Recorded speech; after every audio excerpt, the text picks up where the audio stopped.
नागपूरमध्ये महाविकास आघाडीमध्ये फूट पडण्याची शक्यता निर्माण झाली। ठाकरेंची शिवसेना स्वबळावर लढण्याची शक्यता आहे।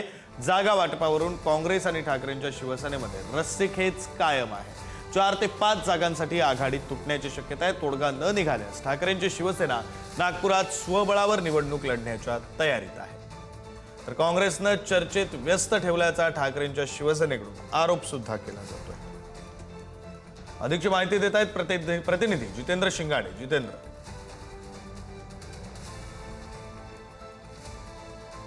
कारण ज्याप्रमाणे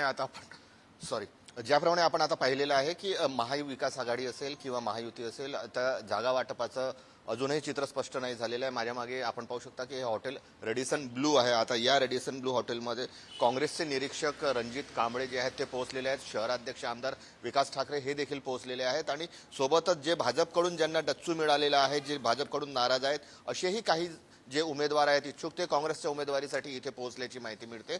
महाविकास आघाडी म्हणून जाताना सामोरे काँग्रेस आता कदाचित स्वबळावर लढेल, कारण ठाकरेंची शिवसेना असेल किंवा शरद पवारांची राष्ट्रवादी असेल, ते जे काही जागा वाटप होत आहेत त्यावर ते समाधानी नसल्याचं सांगण्यात येत आहे आणि त्यामुळे आता जवळपास हे निश्चित झालेलं आहे की महाविकास आघाडी आता राहणार नाही आणि कदाचित सर्व जे पक्ष आहेत महाविकास आघाडीतील ते स्वबळावर लढतील। दुसरीकडे युतीमधील भाजप आणि शिवसेना जी आहे ते आता एका आकड्यावर पोहोचलेली आहे। भाजप 143 तर शिवसेना ही 8 जागांवर निवडणूक लढवते। आणखी 2 जागांची त्यांची मागणी आहे आणि त्यासाठी याच शेजारी असलेल्या नितीन गडकरी यांच्या घरी पुन्हा एकदा शिवसेनेच्या नेत्यांची आणि केंद्रीय मंत्री नितीन गडकरी यांची आता बैठक सुरू झालेली आहे।